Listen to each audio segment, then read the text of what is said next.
Today is May 12th, 2018, and this is the Duel Assessment, your podcast for Yu-Gi-Oh! Duel Links. My name is Green Ranger. And I'm Deck Tech. And we're chugging along the month of May. Syrus is here with all his Viacroids. We got a fun little thing with him and his Duel-a-thon and all those cutscenes. And the WCS celebration is also happening. That comes with some new rewards, which we'll discuss, and also the reprint boxes are back. So more things to compete with our gem collections, which are shrinking ever so fast. Yeah. How's your gem collection coming? My gem collection's coming along pretty poorly. Like you said, it's shrinking pretty quickly. I switched to leveling Syrus because he's the easier gems, which is kind of like a short-sighted solution. But even still, I'm pretty much spending them as quickly as I get them. Haven't really been able to, have specifically chosen not to get any of the reprint boxes. And so instead, I'm still digging for that Amazonas Onslaught from, Valiant Souls. And so I haven't played a ton of PvP because I've just been I really want to play Amazonas. My other kind of meta deck is Sea Stealth, which is kind of on the verge of meta. It's no longer like the front side of the meta.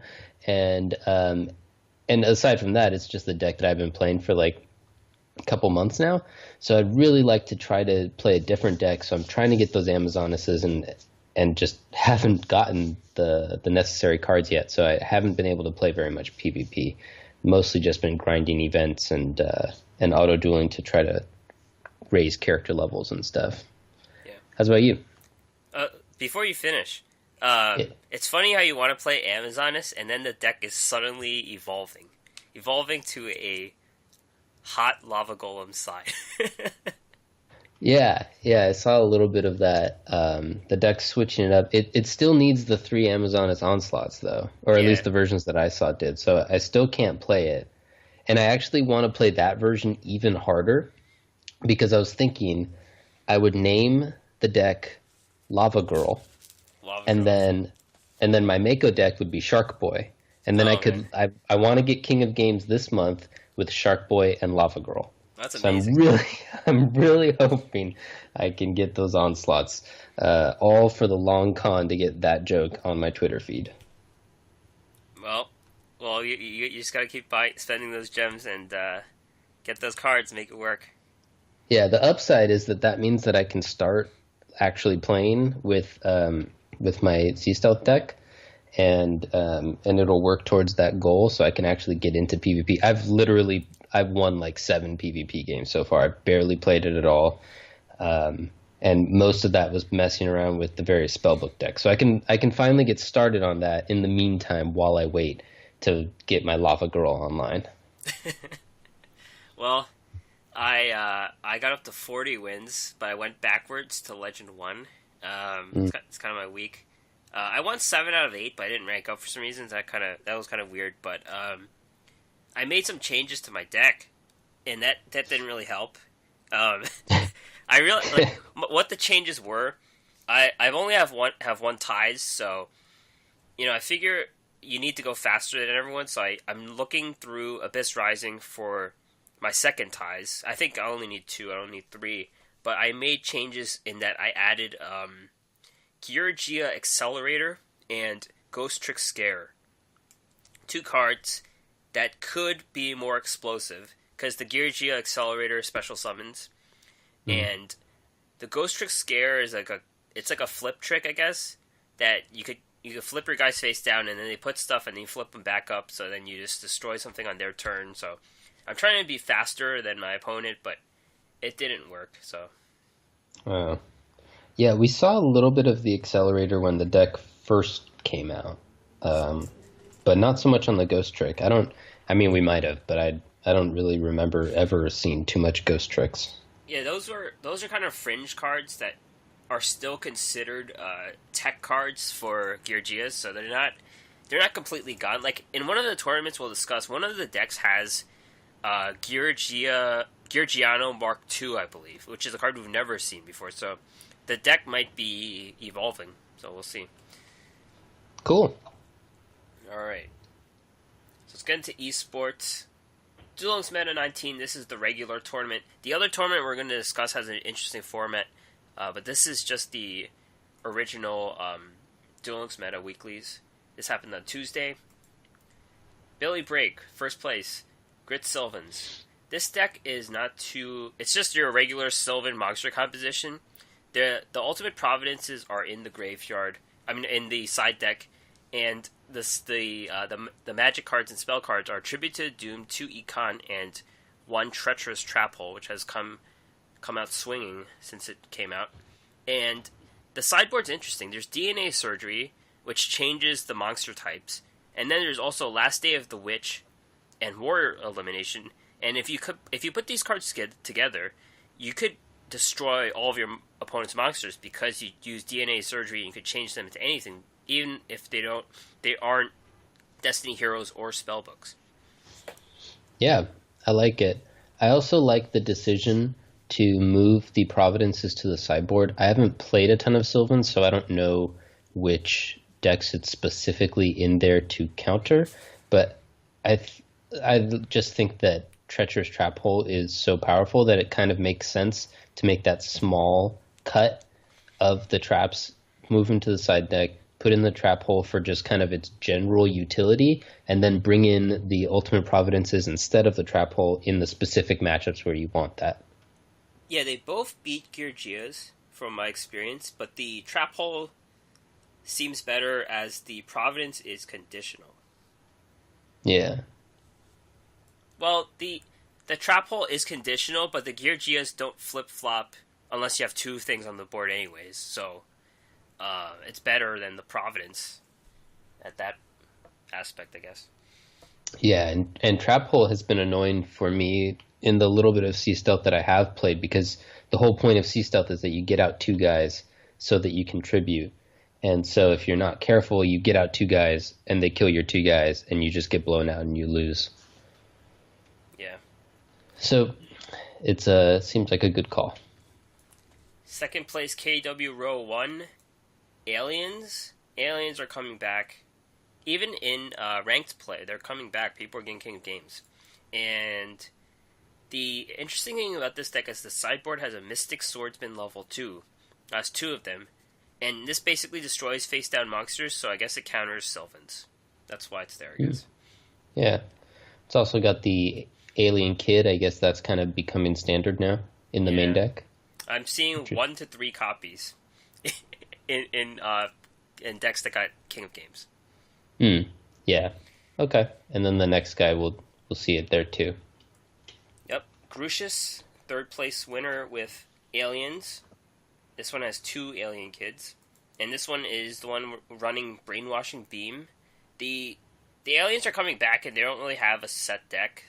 They're kind of just teching in a lot of cards to counter the meta, but they seem like a strong play again, so yeah. Yeah, so they have a similar, obviously like we just said, different, but similar monster composition, but then the spells and traps are almost entirely different. The only similarities between the two is that they both run 3 A-cell recombination device because that card's busted in Aliens. But then, like, all of the other choices are different.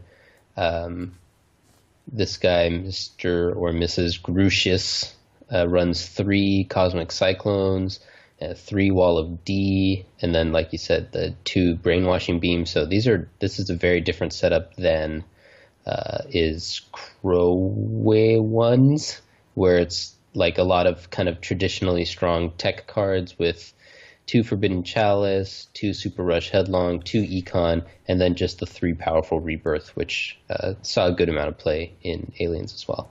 I forgot to mention that I actually played Aliens yesterday when I gave up Georgia's temporarily, and the variant that has Powerful Rebirth can be comboed with Witch Raider.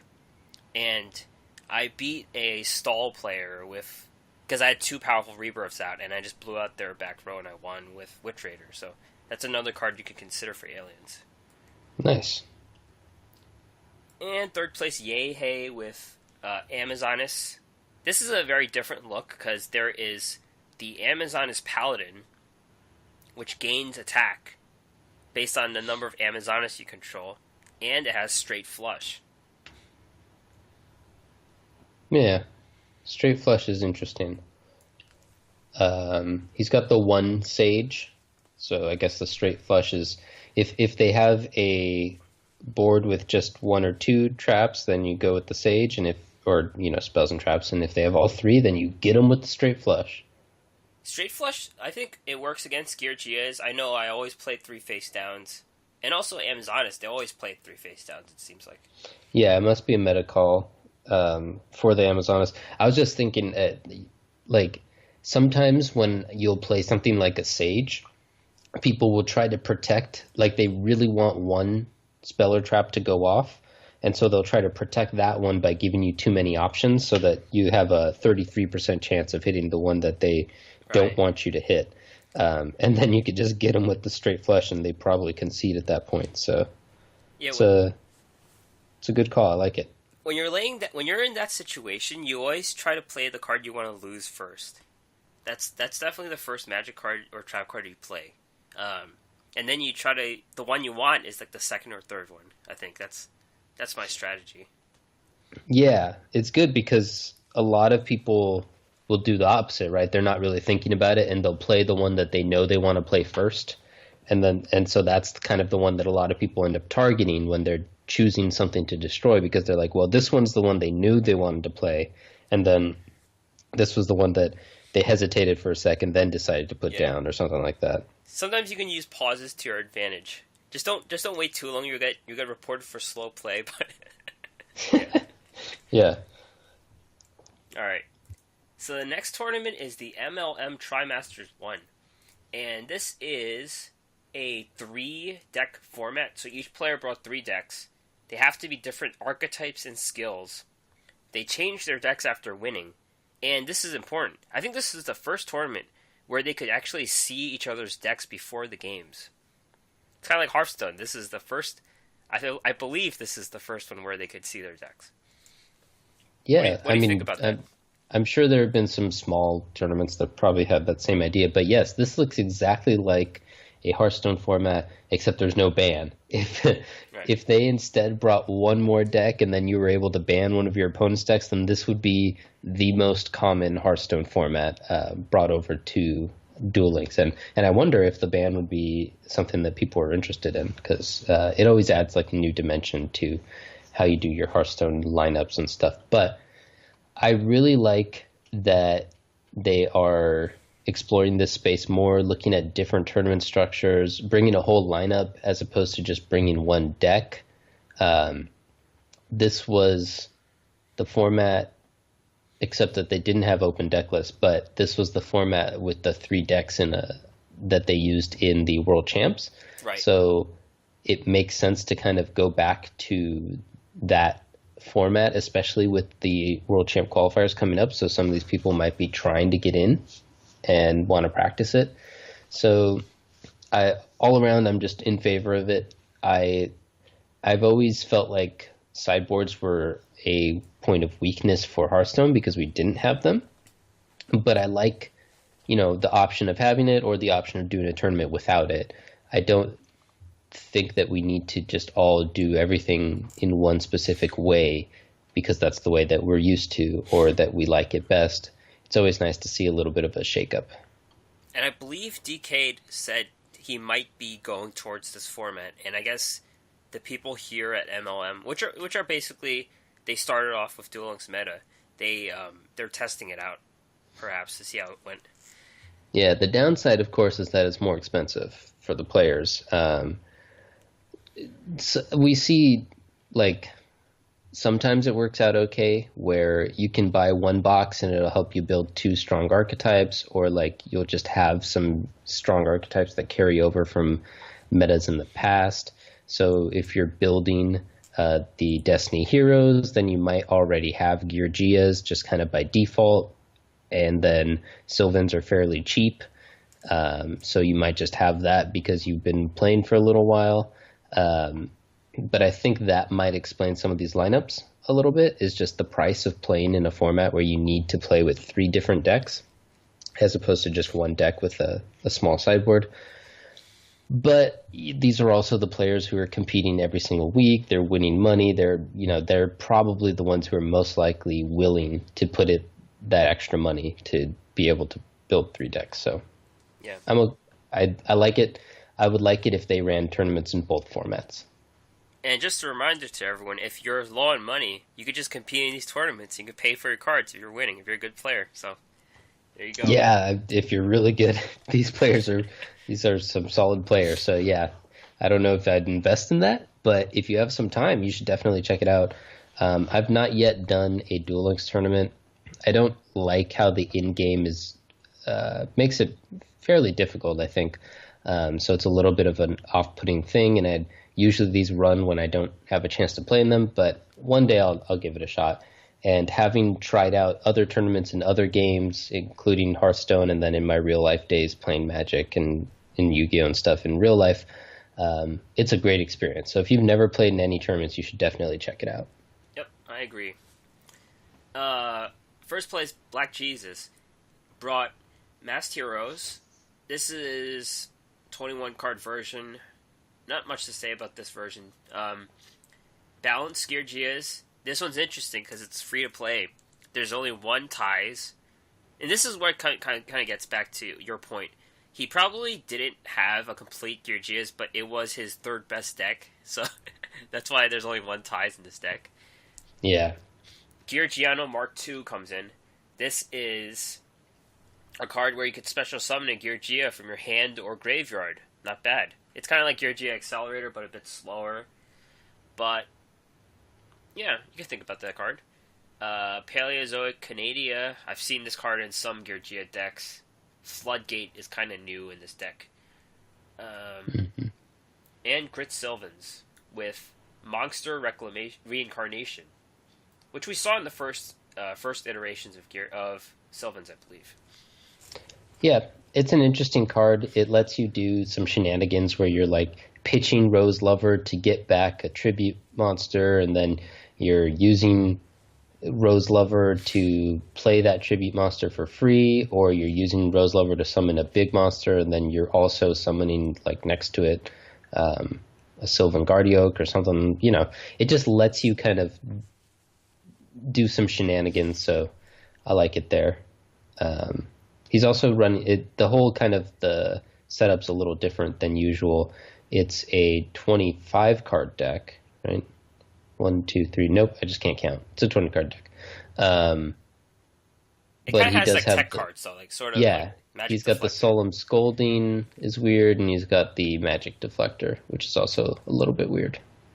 Yeah, it makes sense though. It counters Masked Heroes in any econ, so it's not bad. Yeah. Second place, Yay Hey. Masked Heroes. This is a bit of a messed up. It's like a mixed up deck with 20 cards.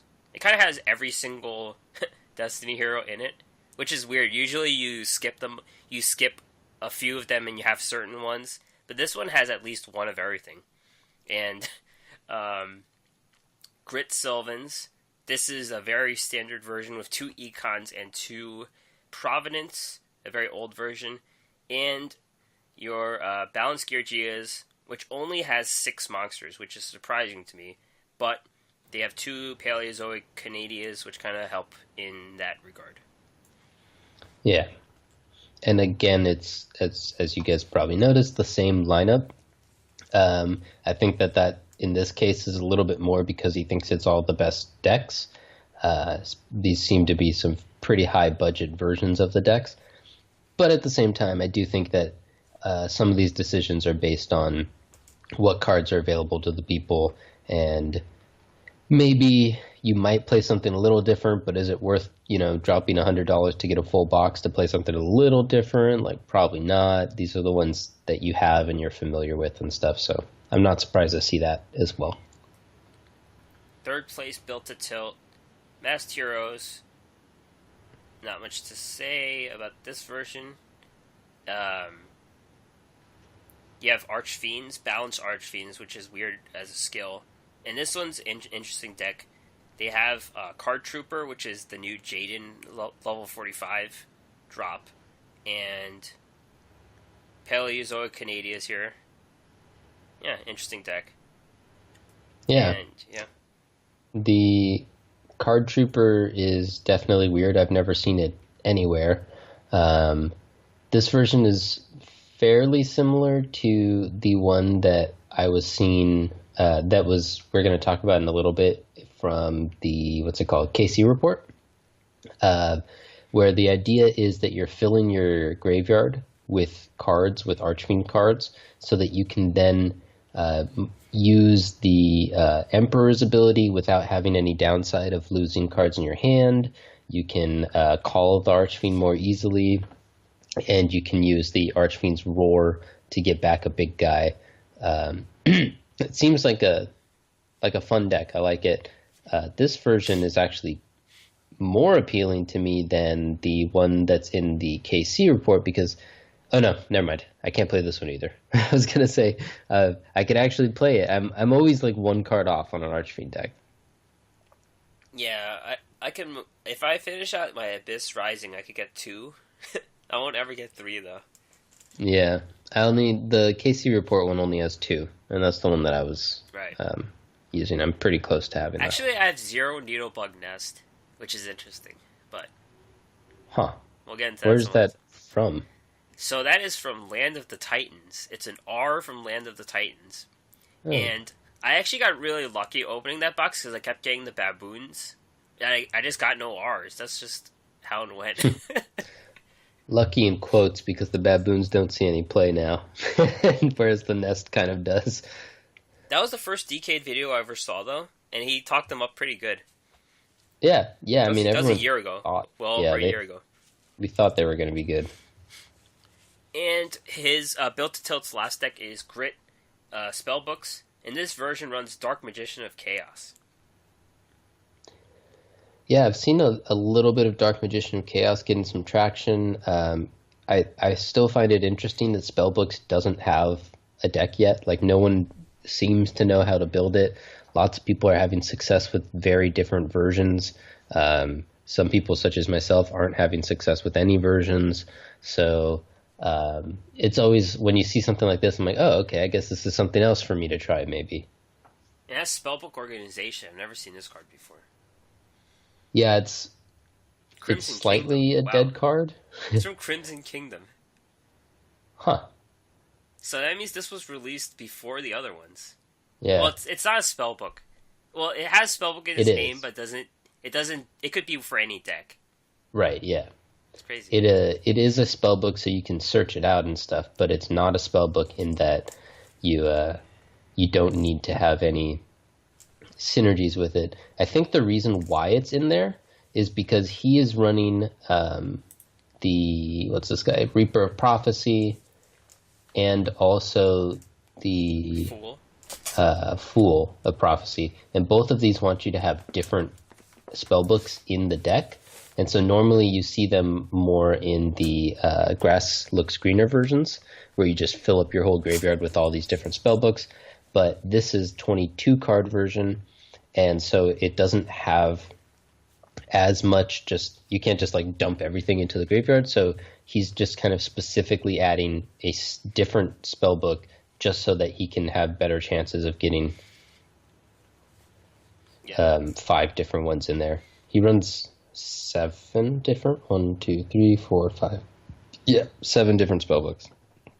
So he's got a pretty good shot at getting 5 in there. I like this list. It's very interesting. I might give it a shot.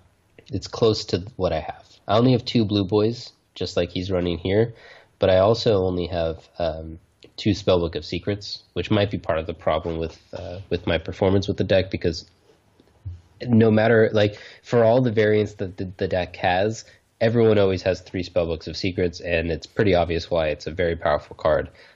You often will just pick it because it is anything that you want it to be in the deck. So anyway, cool deck. 4th place, Digichannel. Digichannel brought a 21 card Masked Heroes that has Snipe on turn, and I guess that's what's different. Balance Gear Gias. This one runs Desert Sunlight as kind of the Ghost Trick flipper card, and Grit Sulvins, extremely standard Grit Sulvins. Yep. We haven't seen Desert Sunlight too much, so that's kind of interesting. But other than that, these are all pretty refined and standard lists. Yep. Cool. So the next thing in esports is the Duel Links Pro player updates. We talked about it before, but Duel Links Pro has put out some player rankings, and it's a really cool system. Obviously, it's going to be a little bit subjective no matter how you do it. But what they've done is they've decided to look at some specified tournaments and say these are the ones that we're going to count. And so we're going to give people credit for winning these tournaments or for doing well in them. And then we're also going to give credit based on who you faced in the tournament. So if you face other people who are ranked highly on this list, then you'll get more points than if you won the tournament, but you didn't face anyone who we recognize as an established good player. So it is a little bit subjective and perhaps imprecise, but it is really cool to see these types of player rankings. These are the types of things that can be and have been standard in certain esports environments before, and it's kind of a lot of work. So I'm happy that they're doing it. We're reporting on it now because they've done a big update. And so some players who were not ranked before are now ranked, some of them very highly. And some players who were in here before but maybe haven't played as much recently are dropping down in the rankings a little bit, as you would expect. So we have a new number 1 ranked player, Jason, who, that's not a very exciting screen name, but his name is Jason. And I think we've heard his name before, right? He's a player who we've seen on some of these. I think he's Andy Sang's friend, I think. He was the one who went to the tournament with him, I believe. Well, there you go. And he makes really cool decks, I know that. I've seen his decks, yeah. Well, I like that even more then. So he's doing well, and he's kind of a deck innovator, which is fun. Second place in the rankings now is Tecumseh, which is a player that we definitely know. And third place is Tai Chi, who is another player who was previously not ranked. There are also a lot of other names that we know either from previously being on this ranking list or just from showing up in a lot of the tournament regulars or in the scene. And we'd like to shout out All Day, Masaryk, Shiny Sophion, Will Lapino, Jay Rabian, Andy Sang, Select Maple, Luler, Miguel Joker, Yasser, Tutpup. Those are some of the names that I specifically recognized, and so I want to shout out, congrats to everyone for doing so well and getting on this list, and shout out and thanks to Duel Links Pro for helping build the Duel Links esports scene by recognizing this. And one of the aspects of having a healthy esports scene is showing that these top players are top players and that it's not just luck or coincidence or anything like that. And when you look at consistency and consistency versus other top players, then that's where you start to see that. So I think that this is really good for the esports scene. And we've got a link to the whole list. And of course, from there, you can go to the rest of their website. All very helpful. It looks like they're doing it based on the Duel Links meta seasons, I think, January to April. So we should expect to see another update in another couple months. The next thing that we're going to touch on is the KC report that's come out. This is KC report number 7. The report, like the previous reports, lets you look at the most popular monsters, spells, traps, and skills, and then it separates them in stage 1 and stage 2. And then it also offers some sample decks from players who did well in stage 2. As a side note, it's fairly easy to navigate to this report because it's in the game, in the notifications and stuff. And you can also go to the previous reports from it. those will, of course, be much less relevant because it's metas that no longer exist, but kind of interesting if you want to check that out. Looking at the stats themselves, not surprisingly, Sylvans were very popular in both stages. If you look at the top 30, I think it is, monsters, most of it's pretty much like the Sylvans list. And then in stage 1, the next most popular seemed to be Sea Stealth Attack. But in stage 2, the next most popular seemed to be Mask Heroes, where the Sea Stealth Attack actually almost completely fell off the map in the deck, and it fell off the map in the list. In stage 2, I'm pretty sure the only Sea Stealth card that got into it was the Gishki, which is also used in the Cyber Angels deck. So you could say that Sea Stealth is completely off the list in stage 2, and that kind of matched my experience, where I just struggled a lot in stage 2 using my Sea Stealth deck. Other popular decks that made appearances in both stages were Cyber Angels, Red Eye Slash, Gear-Gias. The surprising inclusion was Ultimate Ancient Gear Golem, made it onto both lists, but I think that was partially just because people were filling out their extra decks to kind of play some mind games, give some misinformation, and I assume that it was just a card that was popular for doing that because it's kind of a big, cool card. But we also did see that whatever it's called, the skill, the Ancient Gears skill was one of the popular skills. So not like super high on the list, but high enough that maybe some people were actually trying to play Ultimate Ancient Gear Golem. I don't know. Seems silly to me. People were kind of combining it with other archetypes, I think. Like they just had the castle and the Gear Golem, and then they put like Gear-Gias in, for example. Yeah, we've seen when the Ancient Gears first came out, we saw some people kind of doing that, where you can play like a minimal Ancient Gears shell and then just kind of play it in some other archetype that works well for you. So I guess that makes sense. I'm still pretty sure it's bad, but you know. We've already kind of mentioned it before, but the one skill that kind of stood out in the breakout skill for this KC Cup was Grit, and that propped up to counter the heavy OTK meta that kind of was going into the KC Cup. That meta has changed a little bit, where we got the Amazonesses, and then perhaps in response to that, we've gotten the stall decks are back, or as part of it when we talked about the Lava Girl. So the Grit is probably gone back down a little bit, but it's maybe still a good call. The reason for that is that Grit is far more likely to save you if you're at a higher life points.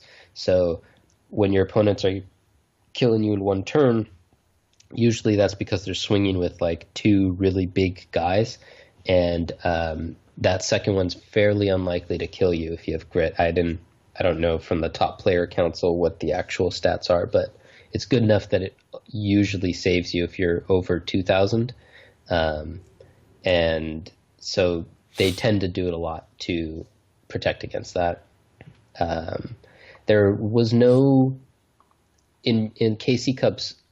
In the past, there have been certain instances in which there's a very stark contrast between stage 1 decks and stage 2 decks, or where there's just like this breakout deck, like in the very first KC Cup, everyone was running Harpies, and then DK kind of just like broke the whole meta by creating a handless deck that was more or less a secret until the last day of the KC Cup. So there wasn't really anything like that this time.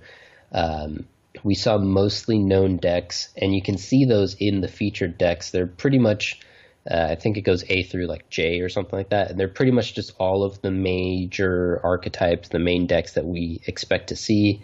The only one that I found kind of interesting really was the Archfiend deck, which was Duelist H. We talked about it a little bit before. It's a little bit heavier in the self-milling and recursion through that means than were Archfiend decks that I had seen before then. Looks kind of like the one that we talked about earlier, but you can check it out in the game client. It's the Duelist H deck. Cool. Did you check out the report? Was there anything that you wanted to add about it? No, I think it's kind of like what we've seen in the tournament lists. It's kind of we could say the Duelist H Archfiend deck kind of made this the regular Archfiend deck that you see in the ladder now. It kind of paved the way for that. So it's kind of like retrospective information, but it's kind of interesting to see how archetypes kind of begin in the Kaiba Cup. Yeah, it's nice. Like this report's a little bit not as exciting because these are all the decks we're seeing, but it also kind of speaks to some maturity of the format, that these were the decks that we knew going into it, and these are also the decks that we're still kind of mostly seeing now.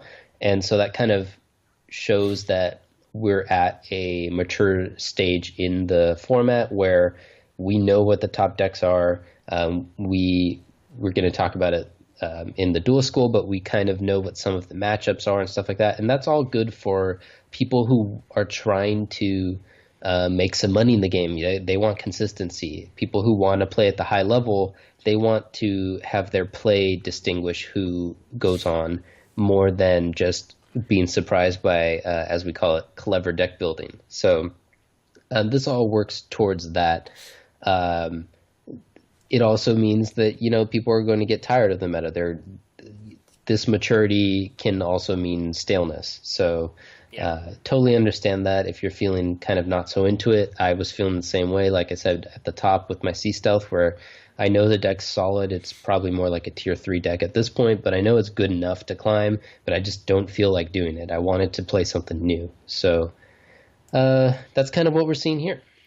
Yep. And the key is, if any new cards get released before the WCS 2018. So, yeah, that might shake things up, but it might just be this format until we get into there. WCS 2018 is coming. We have the details. Yeah, when is it coming? May 28th, 3:30 Eastern Time. And we have it lasts until June 11th, 1 a.m. Eastern Time. So it's 2 weeks from now, actually. 14, no, more than 2 weeks from now. It's a Monday probably. But the regional representative qualifiers, June 8th to June 11th.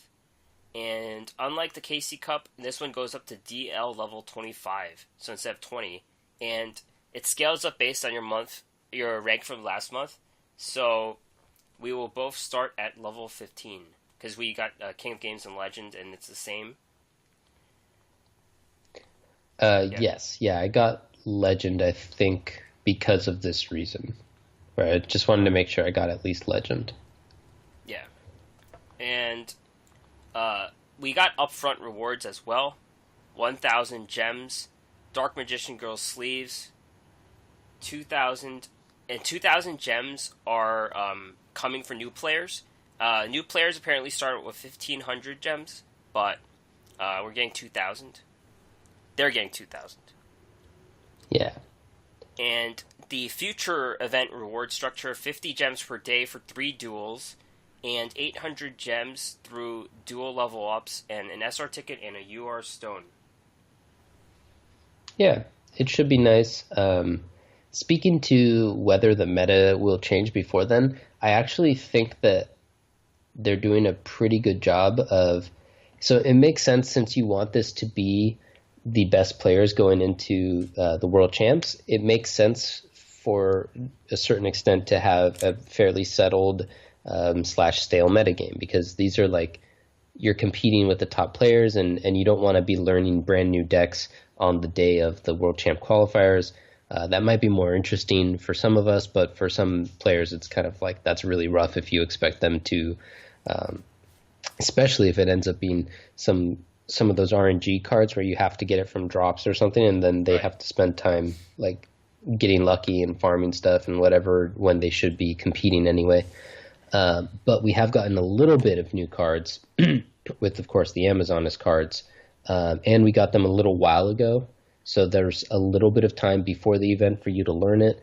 So I would kind of expect, not to spoil it too much, but we're getting a couple new events.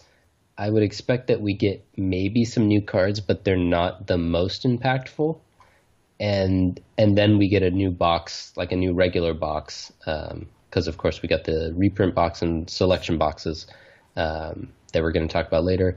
We get like a new regular box after the World Champs. So that would be optimal. Yeah, we'll see if it happens, but that's what I think should happen. All right, Syrus is here. His road to Duel Links has finally arrived, and this is going on until May 17th. And it's known that his cards aren't really good. The Psychroids aren't gonna, the Roids aren't gonna do anything to the meta. But we had one of the best cutscenes in this game, right? Yeah, I mean, kind of like a series of them, I would say. But it's very kind of tongue-in-cheek, it seems. Yeah, and that's kind of the character Syrus is. Apparently, like, in this show, he would break the fourth wall all the time. He would say stuff like, I don't remember what episode that was. He would say stuff like that. Oh, I like that. Yeah. And, yeah, they make some Chaz references about the show, and they talk about the bear again. It gets kind of old. He keeps talking about the bear every time you face him, but it shows up again. We don't really know why the bear shows up, but it was from the Gladiator event, right? The arena event, I think it's called. The Duel Island thing? Or was it before that? Yeah. I think it was Duel Island, yeah. And Alexis says how great Duel Links is. It's one of the first references to that. Yeah. Her rejecting a lot of people. That happened a lot. Bastion. There was an episode about card crushes. So yeah, Bastion likes the Pikaru, which is kind of weird because she's kind of young, but Syrus was ahead of his time. You could say that because that's kind of like a thing now. The crush on the Dark Magician girl's sleeves, things like that. And Jaden's cutscene. This was the best. I think it was entirely motivated by Duel Links being dead. Yeah, the talks of Duel Links being dead, of course, it's kind of their answer to it. Yeah. Duel Links is great. It's not going anywhere. It's amazing. Yeah. I thought it was pretty funny. The whole setup, kind of talking about how you should play Duel Links and come join us, and it's not going anywhere and all of that. So it was amazing. Yeah. And Syrus decides to stay because Zane is bad. He's a bad dude, so yeah, he's staying. Yeah. And Zane's coming next month, so maybe he's staying too. Not yet. Maybe he needs like a heart transplant first or something. I don't know. Maybe he needs a belt transplant is what he needs. A belt? It doesn't match his name in English. Oh, right. Because he's called something else in Japanese, yeah. Yeah. Alright, farming. You haven't farmed him, right? No, I just auto-duel him the whole time. His cards aren't good, as we said. And also I already have... Because you get one of each of the new cards from just doing the event, and then I've gotten one of each of the new ones from not farming him. So I already have everything except for I'm missing like one card now at this point, so it's good enough. Yeah. This is one you shouldn't farm too much because you'll get the cards anyways from the level up rewards. I did farm the first day for some reason, and this is like a heal stall deck, Kaseitai, Temple Mind's Eye, Defense Draw, Massive Morph deck. So basically you try to Massive Morph their monster and let them hit into Kaseitai so you'll gain life each turn. Get some guys on the board, use Raw, drain all your life points and attack for like 22,000 damage. Pretty effective. And his new cards. Drilloid's probably the best one in that it destroys any defense position monster with its effect. But unfortunately, if it's face down, the flip effect still goes through. So, It's not useless though, right? Just to destroy a face down monster by effect. Like a Yeah, defense no, it's monster. already seen a little bit of play, probably not a ton. Um, we already saw we were talking about the Mystic Swordsman level 2. You know, this is kind of the same thing. It's a little bit weaker than, what's it called? This guy has to be face down defense player? No, the like any defense monster will get destroyed by effect, but they Yeah. flip up the face downs.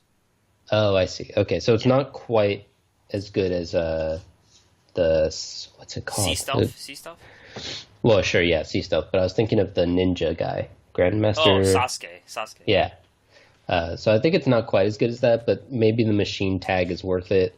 This is the one card of his that I thought was like potentially playable.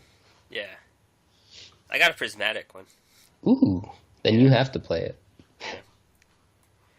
Steamroid is an 1800 who gains attack when he's attacking, but he loses attack when he's getting attacked into.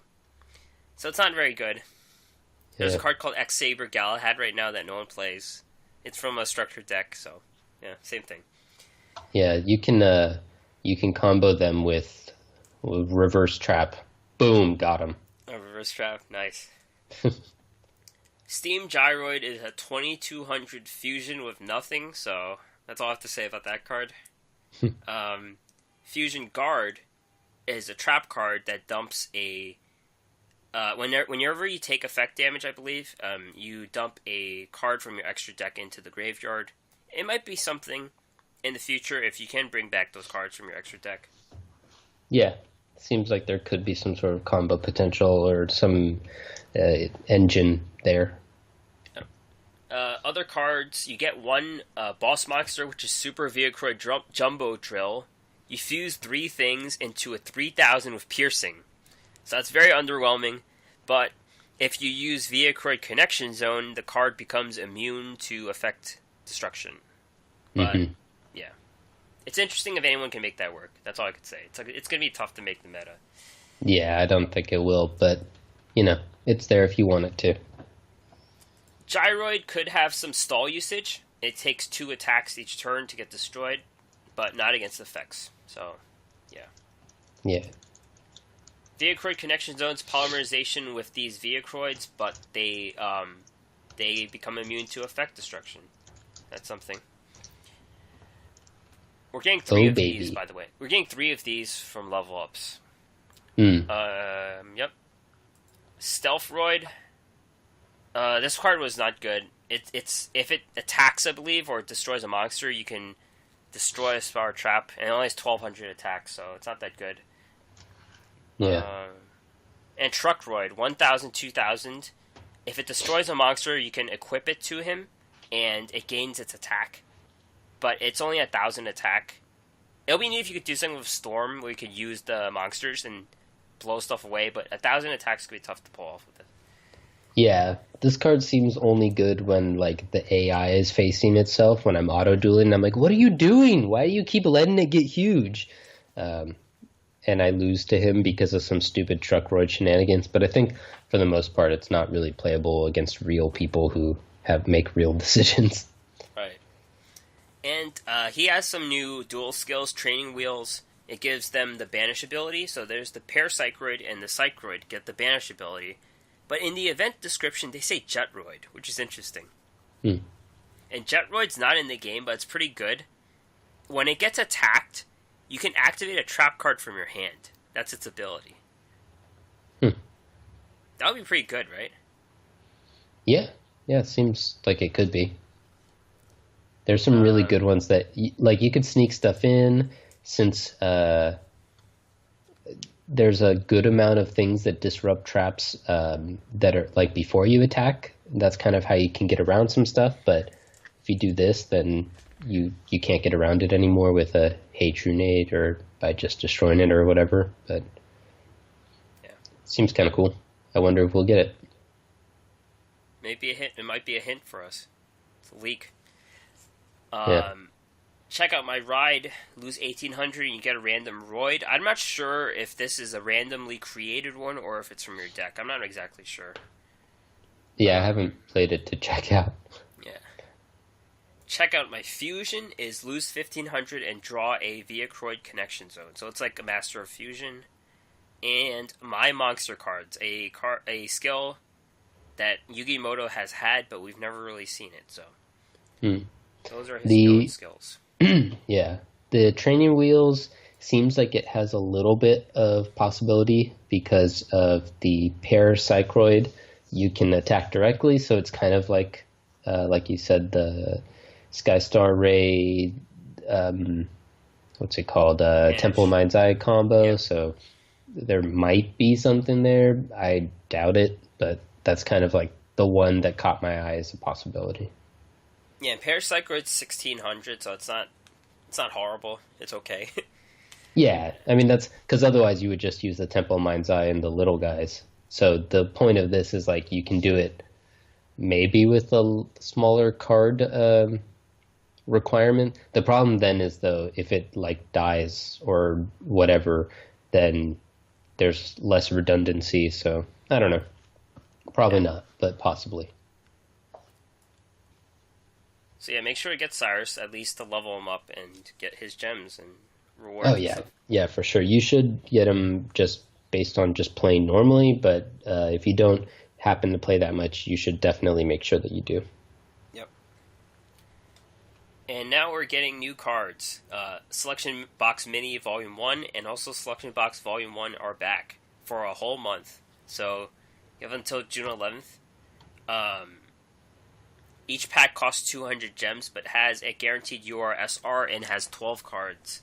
And you can't buy the whole box with gems, unfortunately. You'll have to use real money, so there's going to be a bit of RNG in what you get. I haven't bought any of them yet, but I think I will down the line, once I get my Abyss done. Yeah, so one thing is that you would look at what you've gotten from other sources, and we're going to get a lot more gems, and you got that dream ticket that we're going to talk about, so you can kind of look at all your various things that you have, and you can spend some of that time up until that month, or up until if you want it right before the qualifiers, right? The timing works. I think that's the whole point. Then you can, May 28th is the qualifier. So you can kind of wait until the last moment when you know what you want, and then go from there to decide how much you want to put into it. Yep. There are 6 new cards coming to the mini box, and the first one is a famous monster named Sangan. Sangan, we've seen him on a bus before. We've seen him get arrested. He's actually here. 3-star, 1,600 Fiend. If this card is sent from the field to the graveyard, add 1 monster with 1,500 attack or less from your deck to your hand. But you cannot activate cards or effects of the cards with that name for the rest of the turn. You can only use this effect of Sangan once per turn. So this card has actually changed since I last saw it. It didn't have that second ability. It's a bit of a nerf. Like, you can't activate the card once you draw it. But it's still a very useful card. Yeah, it's a solid card. It's kind of like the one that makes me almost want to buy the set. Right now I'm leaning towards not buying it, but that's only if Sangan will forgive me for my discretion. Paleozoic Hallucigenia. You are trapped. Target one face-up monster on the field. Its attack and defense become half of its current attack and defense until the end of the turn. And, like as any Paleozoic, you can chain it in the graveyard to become a 1200 Zero Aqua. This one's pretty useful for that deck, because they're not really good. The Paleozoics kind of suck what they do.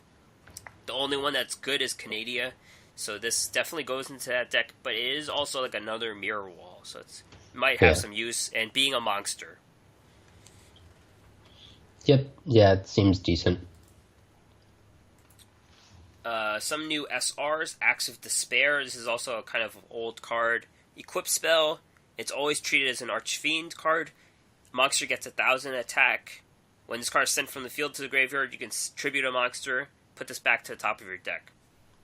So it's interesting because it's an Archfiend card. I did not realize that. Yeah, it's an interesting card. I don't know if it's that good, but the tag is definitely worth something. I mean, we've seen Archfiend cards getting play. We just talked about a couple decks with it, so it's possible it sees play. I would assume it's probably not, but it might. Dark Elf, 4-star, 2,800. This card requires a cost of 1,000 of your life points to attack.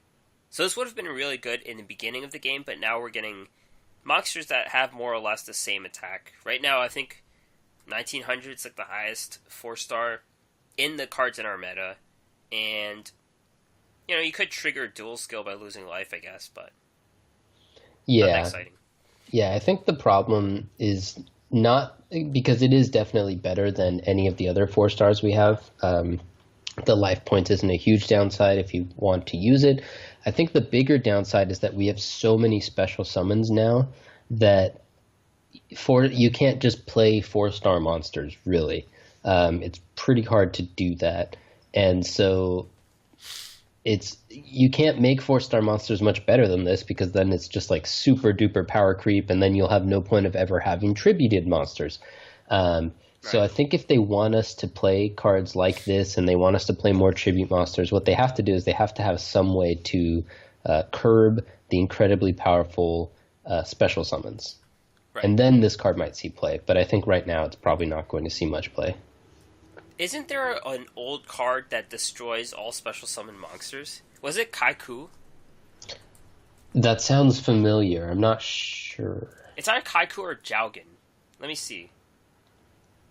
There's also, I think, a monster that like automatically destroys special summon monsters it attacks or something. Right. Yeah, Jaugen. You can discard one random card from your hand to the graveyard. Destroy all special summon monsters on the field. Neither player can special summon monsters. Okay, yeah. Yeah. So maybe that's the play. Maybe they're going to add so many special summon monsters that people will start playing the cards to counter special summon monsters, and then you can start playing. It's the really roundabout way of making you play 4-star monsters again. Yeah. I think this is the best card in this box. Offerings to the Doomed, quick play spell, target one face-up monster in the field, destroy it, also skip your next draw phase. So it's just good in this meta because the one-turn kill kind of sucks. So this does counter anything in every meta, I think. Yeah. Because Sylvans are immune to spell trap cards, so this works, but you kind of need another monster in your hand to kind of win the next turn, so there's a downside, but I like this card in the meta. Yeah, I was thinking the way that it's worded is you could play up to 3 of these on the same turn and only skip 1 draw, but I'm not sure if that's how it actually works because I've never played this card before, but it seems to me like that's something to keep in mind, that you could kind of minimize the downside by going all in on it on 1 turn. I had this card in my real life, 8th grade Yu-Gi-Oh! And it was just like a common. It wasn't holographic at all. But we didn't know the rules, so I don't know. I can't offer any advice there. Exactly. Brotherhood of the Fire Fist Gorilla. 4-star, 1,600, 1,000 Beast Warrior. Once per turn, when this card destroys an opponent's monster by battle and sends it to the graveyard, you can target one Fire Formation spell directly from your deck and set it. Once per turn, you can send one face-up Fire Formation spell or trap you control to the graveyard. Target one spell or trap on the field. Destroy that target. So this is a worse ability than Raven. Raven we see in Hazy Flame. You could just get the card directly, so they activate Gyakus. But this one needs to destroy the monster, and then you can't even activate Gyaku during your battle phase. So very good. Yeah, it seems like the type of card that if you pull it, like maybe you'll play it, but you're definitely not buying the pack to get this card. Right. Some of the most meta cards we are seeing reprinted are Lila, Saphira, Cosmic Cyclone, Draining Shield, Chalice, Fire Formation Gyaku, and Wall of D. Yep. Overall, there is pretty good value. There are some cards you don't play, like Green Kappa and Limit Reverse, things like that, but I would say you are going to get a lot of cards you want. Like Cosmic Cyclone's a card I want a second of. And Saphira as well. Yeah. Yeah, if I got Saphira, so I only have 1 Saphira right now. And if you get this box, if you, like me, only have one, you can get this box, you get your second Saphira, and then you can use your dream ticket we're going to talk about later to get your third Saphira. Boom, you've gotten 3 Saphiras without having to go back and buy that set. So that, to me, kind of seems like the ideal situation. Right. And that, even that assumes that you still want to play Cyber Angels, so I don't know. But I don't know. Based on the first time these selection boxes came in, I was not terribly impressed by what I ended up getting. So I'm kind of leaning towards nothing in here's blowing my mind. So I'm thinking I'm going to skip, but we'll see where I am when it's closer to either the World Champs or right before this box leaves to see if I want either. Yeah. And the selection box has come back, the other one. And some of the most meta cards here are Sphere Karibo, Senju, Mirror Wall, Soul Exchange, Divine Wrath, Super Rush Headlong. I have noticed this box has lost a bit of value in our current meta, so I would say only go for these if you really want these SRs and URs and you have the gems. I would go for the mini box before this just because of the meta right now, I think. Yeah, some of these cards are like just barely relevant. Some of them go in and out of relevance, but I think you're right. A lot of these ones aren't nearly as popular as they used to be. Duel Links has a new feature of filter by popular cards. You can build your decks with the most popular ranked cards over the last 24 hours. And furthermore, you can see the top 50 monsters, spells, and traps over the last 24 hours in Platinum and above. And it's interesting, I noticed that there are not 50 trap cards played in Platinum or above. There's only 39 or 40 at one time. Yeah, we were talking about it a little bit offline. It kind of makes sense because most decks only run like 1 or 2 traps, and then there's some overlap there. So even if you have just like 20 different archetypes, it kind of makes sense that there's not 50 different trap cards. But still, it's interesting that they would show it that way, and then it falls short. This, like you said, is kind of a meta tracker. You can look at, especially if you're in Platinum or above, like most of our listeners probably are, you can look to see like, hey, maybe what are people playing today? Which is pretty interesting. It would be really cool if it told you what was popular in your tier. Oh, Yeah. Tier, yeah. Or something. I don't know, in your rank or something. So that you could get a closer look at what you might face. But still, I think there's enough bleed that you'll get a decent amount of information from this anyway, especially if you're on the lower end, because that's where more people are going to be anyway. So your stats are going to be more prevalent, whereas if you're on the higher end, if you're about to break into King of Games, then these stats are probably less relevant to you. Yeah, we do notice differences between Platinum and Legend all of the time. Yeah. Arkana is at the gate. It could be the end of Merrick's event, possibly, but Anti-Magic Arrows is probably the card you want. You can get it a different number of ways, but you can farm like a Prismatic one if you really feel like it. And Dark Magician support cards, Mystic Box, Thousand Knives, Diffusion Wave Motion, and the red Dark Magician. Yep. Yeah, there's nothing in here that's like meta-defining or super important right now. Anti-Magic Arrows is almost always used in a farming deck, so there's that. But other than that, you probably already have one anyway as well. So it seems like it's about the right time for him to come to the gate anyway, because that means that his events will no longer be exciting. So makes sense. Yep. We could skip over the beginning of the week pack because we just got some R's, so no Karibos this time. No, yeah. Well, I don't even remember, but I think I got some R's as well. This is still going on. You're guaranteed 1 SR or higher throughout the whole event, so not each week or anything like that. Hopefully it's an exciting one for you. Let's get Karibo. Yeah, exactly. Always Karibos. Alright, the UR Dream Ticket Bonanza. This is probably one of the best things Konami has done in terms of rewards for the game. Yeah. And we can get a UR ticket, a ticket for any UR from the first 9 boxes. And it's great for filling our collections. What are some of the top choices we have? Yeah, so of course we have Axe Raider, 1700 normal monster. He's the meme choice. Please don't do that to yourself.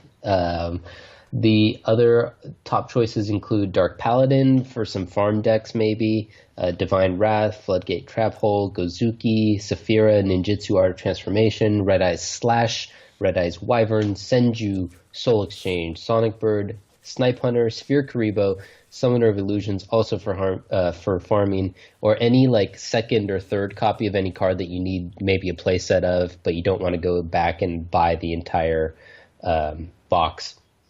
I would suggest against picking one of those farming cards because there's usually at least two methods of farming, and what you want to look at is one thing is that some of these cards are also in those selection boxes. So if you're planning on buying selection boxes, buy that first and then see what tickets you want. And then the other thing is we're going to you want to look at like if you don't have any ninjutsu arts of transformation, then don't get the one because the one is not going to help you any more than zero does. Every deck that runs that card runs at least two copies, probably three. Yeah. So you want to look at what decks am I trying to build, not just what cards do I want. And that's kind of my tip for choosing it. Yeah.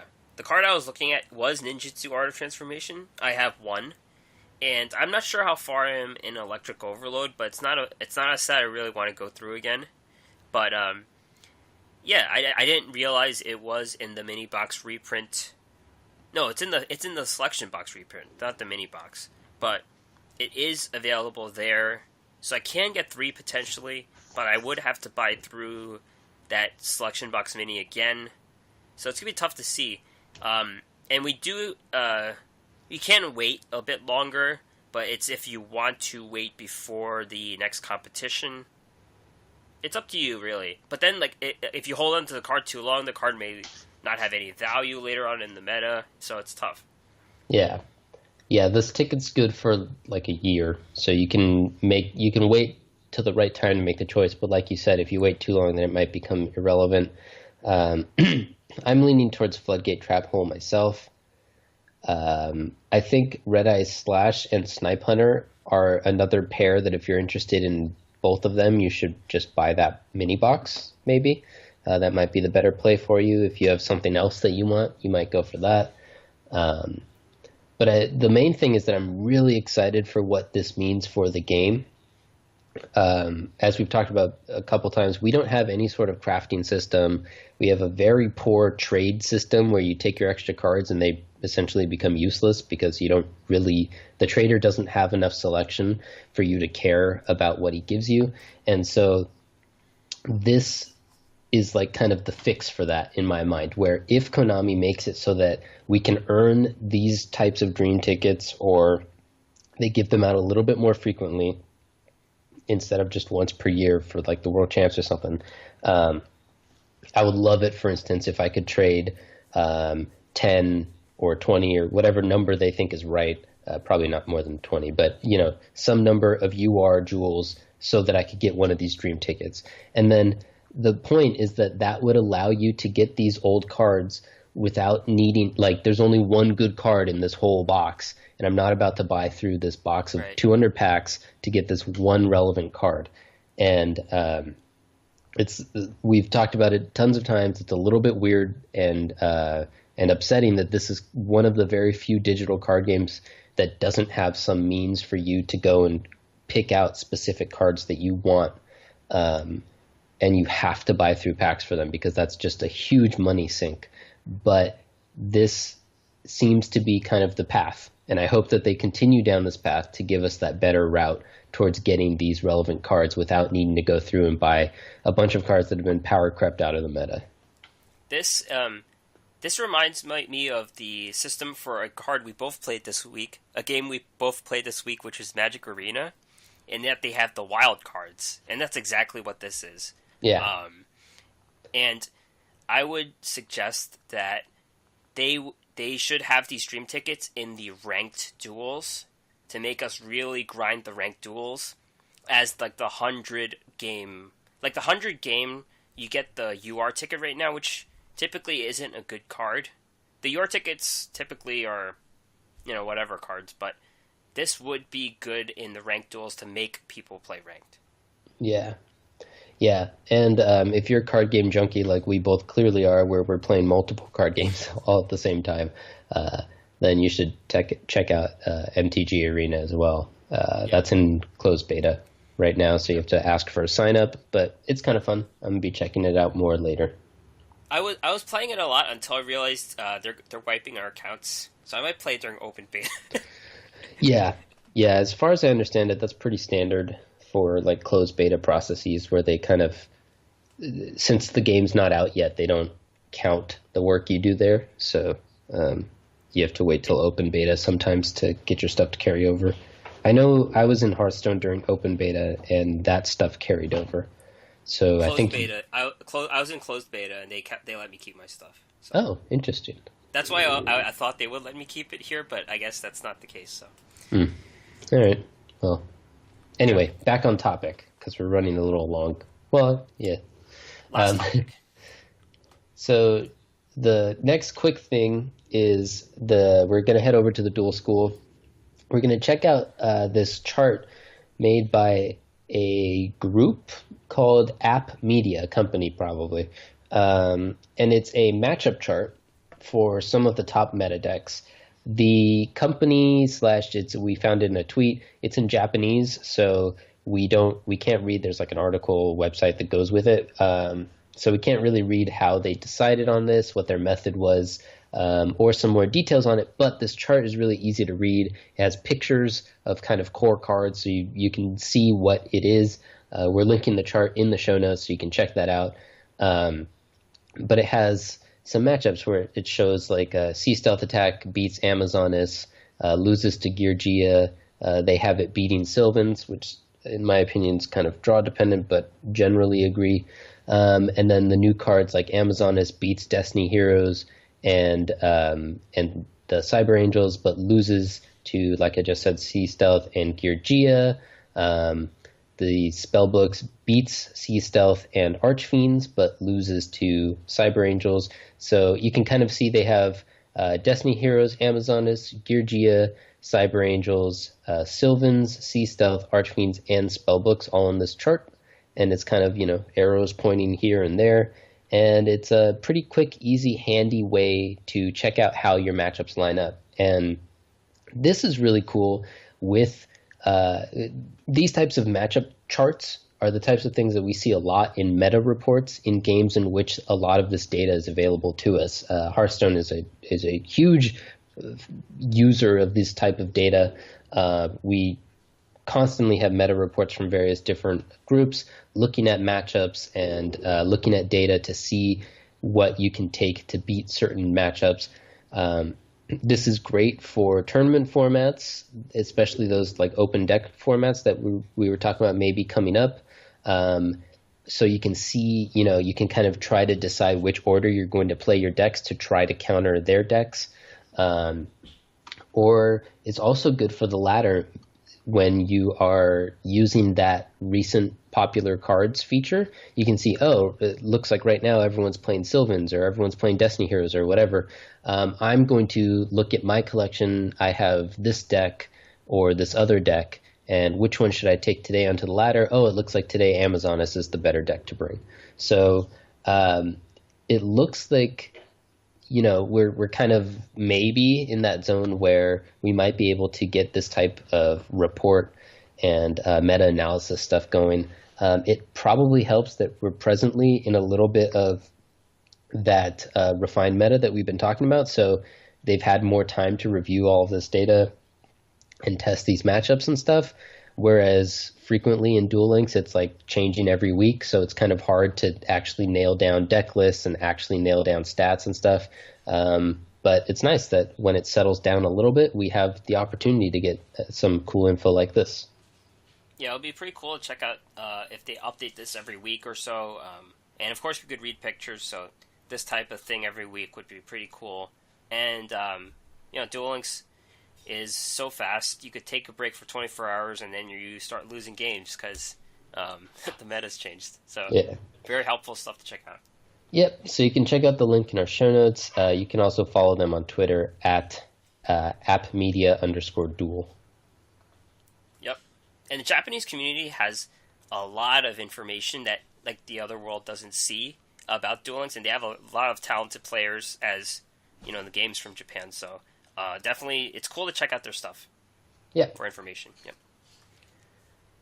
We're not going to go over the official news, but next up is Jesse. I think next week, that's the only thing we're expecting. So it might be a bit of a low week, but we have plenty of people to auto-duel and cards to get. So definitely we'll be occupied. Hopefully I'll finally have my Amazoness deck available by then, so I'll be able to talk about some PvP stuff.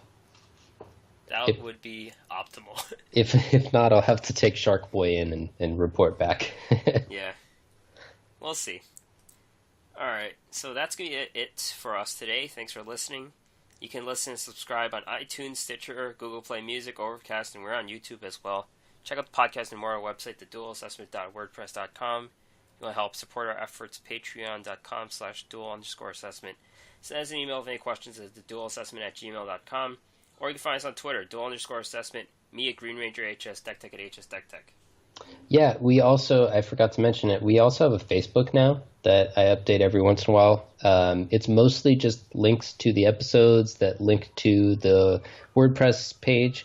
So if you're already checking out the website, you don't have to worry about the Facebook. But if you prefer Facebook interaction to these other ones, then you can force us over there by interacting with us. So just keep that in mind if for whatever reason you like Facebook more than these other methods. But if not, we're always on Twitter, probably way too much. So you can always catch us there. It's all about interaction. Yeah. Everything. That's right. All right. See you guys. See you next week.